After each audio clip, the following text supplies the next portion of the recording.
Hello and welcome to another edition of Now Showing, where I take a look at films that are recently out and give you my thoughts today. I'm going to look at a trio of streaming films that dropped on February 2nd. February is going to be a packed month for movies. We have a lot of theatrical options, some big releases, but also a lot of streaming films. And for this first weekend, I am taking a look at a trio of streaming films, which includes the first two big animated releases of 2024. But first, I'm going to be looking at the Peacock original film Bosco. This new streaming option on Peacock is based on a true story. It follows Quante Bosco Adams, played by Aubrey Joseph, who had a tough childhood and kind of settled into a life of small time crime. When he's busted for marijuana possession, he's sentenced to 35 years in prison, placed in a high security facility because of prior escapes. Around the same time, he finds out that he's going to be a father. Well, that keeps him thinking about his relationship with his own parents, played by Vivica Fox, and in flashbacks, Tyrese Gibson, and keeps him clashing with guards Theo Rossi and Thomas Jane, the kind of main guards portrayed in the film, and he ends up looking for a way out. The true story aspect here is interesting, but most of the film falls very flat for me. The script was written and directed by Nicholas Manuel Pino. It's very dry. The visuals are often kind of dry as well. There's some rolling narration provided by Aubrey Joseph, that is meant to get us into Bosco's head. It does that to some degree, but the flashbacks with the father don't have the emotional punch that they should. In fact, none of it really has a lot of punch. That ends up with a story that kind of peters out. I was excited about the prison break aspect here, but by the time that prison break aspect pops up, it doesn't have a lot of verb, and it doesn't end up going anywhere. I'm giving this 1.5 stars out of 5. It is now streaming on Peacock, so you can go check that one out if you are so inclined. Now we're moved to the animated films. As I mentioned, we get two big animated releases this week, both of them based on books. The first I'm going to look at is Orion and the Dark, which is now streaming on Netflix. This is based on the book from Emma Yartlett, and it's based on a script written by Charlie Kaufman. Probably not the guy you first think of when you think about an animated film, particularly one that's aimed at younger viewers. This is a Y7 rating, TV Y7 rating, so it is definitely good for kids and younger viewers, but I thought it had a lot of heart. It centers on Orion, voiced by Jacob Tremblay, who's a boy who's afraid of nearly everything, and he's trying to face down one of those fears.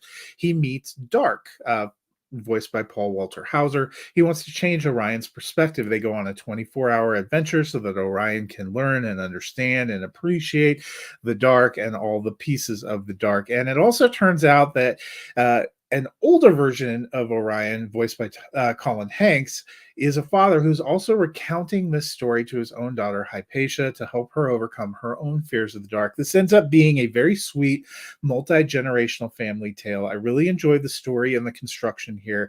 Director Sean Sharmetz does a nice job of putting the film together. The look, the use of color, the emotion, particularly in the third act, all worked very well.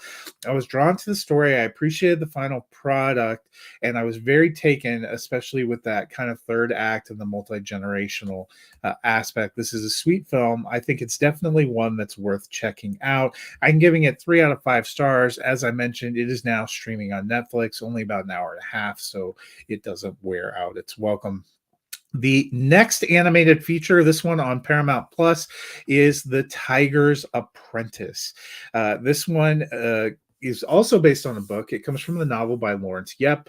It focuses on a boy named Tom, who learns that he is a powerful part of a powerful family line of folks that are charged with guarding the Phoenix. When his grandmother passes away, though, he is just learning about who he is, and he's just trying to figure out his place in the world. So soon he's attacked by another magical sorcerer voiced by Michelle Yeoh, who tries to come and claim the Phoenix, which his family is charged with guarding. He's aided by other magical warriors led by the Tiger, voiced by Henry Golding, and Tom, who is voiced by Brandon Sohu, has to kind of learn how to embrace his power and step into this role vacated by the death of his grandmother. There's another animated film that has really fantastic and incredible visuals. Some of the use of colors and the sequences really captured my attention. It's also very compact. It clocks in well under 90 minutes for the overall narrative.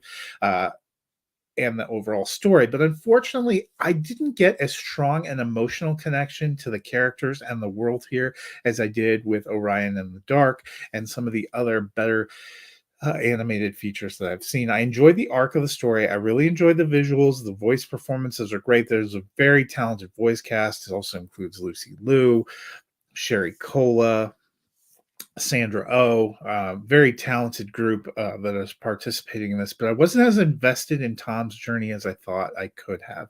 Still, this is worth checking out. It should work very well for younger viewers. Again, very visually appealing, which is something that helps with these kind of films. I am giving it 2.5 stars out of 5. As I mentioned, it is now available and streaming on Paramount Plus, so you can go check that out this week. A lot of great films out this week, a lot of big streaming films. If you are so inclined, you can join us Sunday night. Eric and I on This Week in the Movies will be taking a look at Argyle and the films of Matthew Vaughn. As always, you can keep up with everything that I am watching and reviewing. I track faithfully on the app Letterboxd. You can follow me at Nighthawk7734. Otherwise, have an incredible weekend and happy time at the movies.